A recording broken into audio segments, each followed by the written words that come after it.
শীত তো চলেই এলো, তো হয়ে যাক না গরম গরম চিতই পিঠা। চিতই পিঠা তো নানা আইটেম দিয়ে খাওয়া হয়েছে, আজকে না হয় ভিন্নধর্মী কিছু দিয়ে ট্রাই করা যাক। আমি এখানে করেছিলাম তালের খিসা, নট অনলি তালের খিসা, এটা হচ্ছে আমি এখানে 3 কেজি দুধ নিয়েছিলাম। সেই দুধ, তাল আর চিনির মিশ্রণে খিসা তৈরি করেছিলাম। আমি এখানে 1 পার মতো তালের রস নিয়েছিলাম, আর হচ্ছে এখানে 3 কেজি পরিমাণ দুধ নিয়েছিলাম, আর চিনিটা পরিমাণ মতো। এটা হচ্ছে অনেক আস্তে আস্তে হচ্ছে গ্যাসে জাল দেওয়া হয়েছে, আর আস্তে আস্তে নাড়াচাড়া করা হয়েছে যাতে নিচে না লেগে যায়, যেহেতু ঘন হচ্ছে আস্তে আস্তে। তো এটা একটু পরপরই নাড়াচাড়া করতে হবে। নাড়াচাড়া করতে করতে এক পর্যায়ে হচ্ছে একদম আঠালো ভাব চলে আসবে, তখনই হচ্ছে এটা হয়ে যাবে, মানে খিসাতে পরিণত হবে।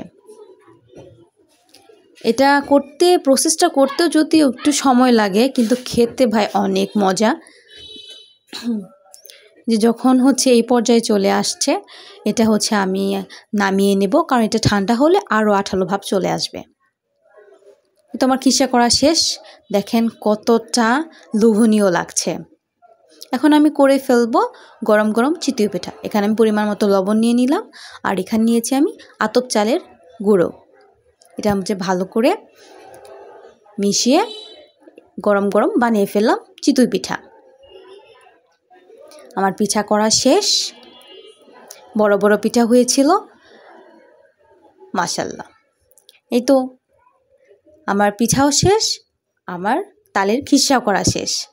এখন হচ্ছে গরম গরম শীতের মধ্যে খাওয়ার পালা। একবার না হয় খাওয়া যাক, সমস্যা কী।